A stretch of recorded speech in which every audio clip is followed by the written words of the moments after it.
This episode is brought to you by the biggest real-time strategy game on a fully persistent MMO galaxy, Nova Saturno. Play against thousands of other players in an endless universe of galaxies where your strategic decisions have real consequences. Coming this spring, you can help back Nova Saturno on Kickstarter or learn more at novasaturno.com.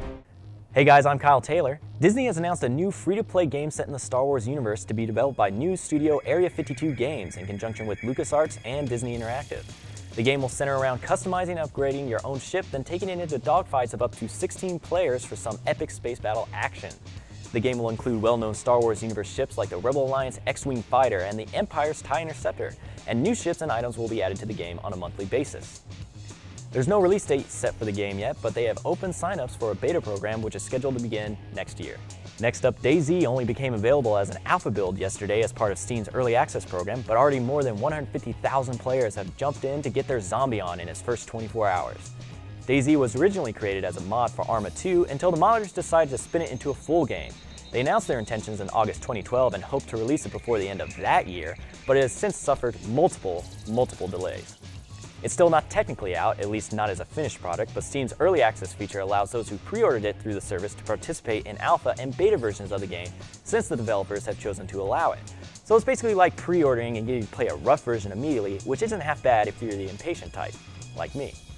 And while we're on the subject of mods that have become full games, Valve has announced that they're opening up Dota 2 and letting the gamer hordes run wild with the game. As we have recently completed a set of server management upgrades as well as released a huge number of enhancements to the new user experience, we're going to remove all restrictions to playing Dota 2, the team says.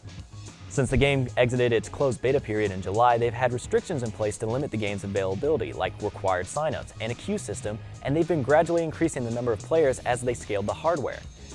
Even under these restrictions, the game has had 6.5 million users playing every month, and it will be interesting to see how the number leaps with the new public availability. Those interested in playing the game can get it free via Steam. Last but not least, Steam has discounted Just Cause 2 by 80% following the release of the long-anticipated multiplayer mod for the game. Just Cause 2 was developed by Avalanche and published by Square Enix and Eidos Interactive in March 2010.